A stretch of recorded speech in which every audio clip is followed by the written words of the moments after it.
পরিণীতা আজকের পর্বে রয়েছে দর্শকদের জন্য একটা বড় চমক।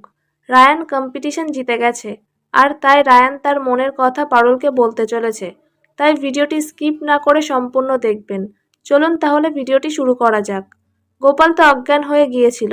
তারপর গোপালকে হসপিটালে নিয়ে গেলে ডক্টর বলেন গোপালের ব্রেন টিউমার হয়েছে, সে আর বাঁচবে না, তার হাতে আর বেশি সময় নেই। সেই কথা শুনে তো সবাই খুব ভেঙে পড়ে, আর রুক্মিণী সেটা শুনে নিজেকে সামলাতে পারে না। রুক্মিণী ছুটে গোপালের কাছে গিয়ে বলে, চলেই যখন যাবে তাহলে আমাকে এইভাবে ঠকালে কেন? গোপাল বলে, আমি তোমাদের আনন্দ নষ্ট করতে চাইনি, তোমার হাসি মুখ দেখেই আমি চলে যেতে চাই।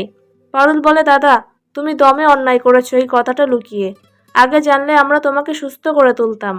আগামী পর্বে দেখাই রায়ান দুটো কম্পিটিশন জিতে গেছে, আর পারুলকে বলছে, আজ আমি দুটো কম্পিটিশন জিতে গেলাম পারুল। আর ভাবে, আজ আমার স্বপ্ন পূরণের দিন বাবা ভুবনেশ্বর।